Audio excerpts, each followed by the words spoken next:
Do you live alone? And are you lonely?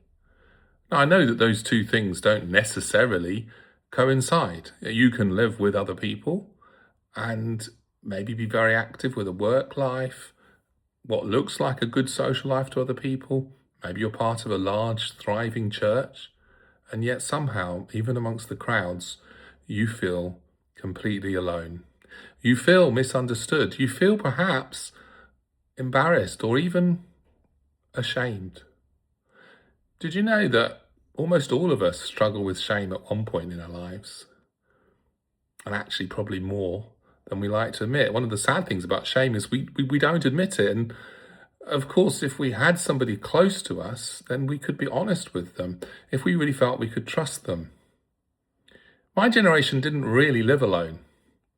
I did for a few months, and I very quickly sublet my lounge because in my one-bedroom flat, I felt isolated and I didn't like it. Now, maybe you could change your living arrangements and live with somebody, but that doesn't magically solve the problem, particularly if you have this inner need, if you like, to isolate yourself for fear of other people finding out who you really are and what you're really like. The truth is, they've probably got the same fear themselves. And, here in the UK, actually 7% of adults say that they feel lonely often or always. And I'm sure it's probably similar in the USA and other places that people might be watching this from. And only in the UK, 20% of people reported that they never felt lonely. This is quite worrying, and young people with disabilities, people who are poor, people who are vulnerable are often more likely to live alone.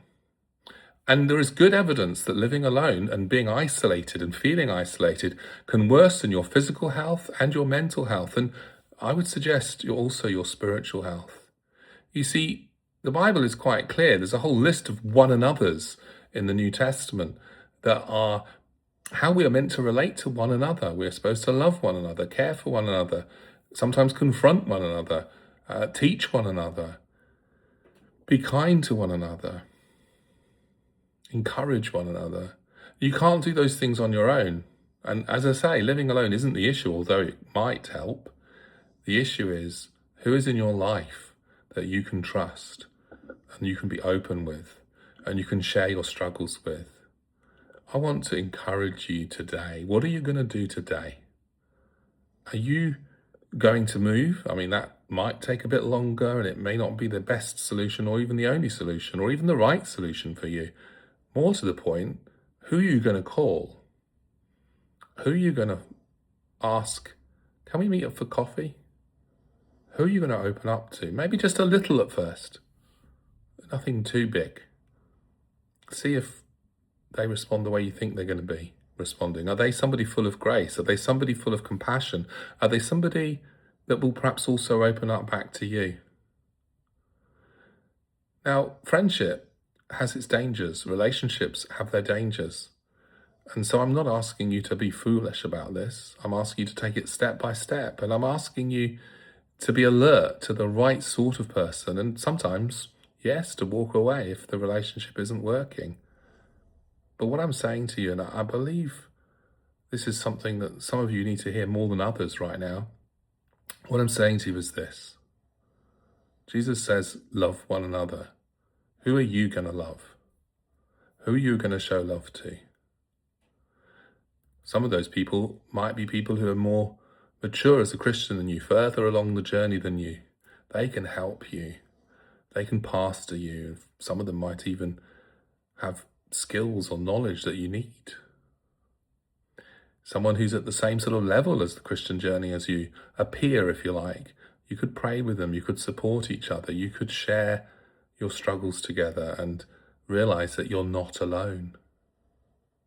Perhaps it's somebody who's a new Christian and you could help them. You could be the person just that little bit further along the journey than they are, guiding the way, if you like, showing them, well, I've made this mistake. The truth is, though, even somebody who's a brand new Christian might have a lot to teach you. We were never meant to be alone.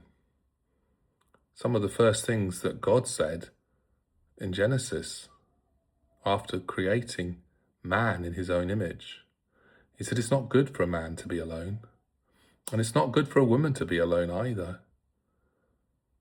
And I'm not just talking, by the way, about romantic relationships. In fact, actually everything I've said today is more about those relationships that you trust, typically of the same gender, where you're open with them, you share with them, you're brothers together, sisters together. And you know what?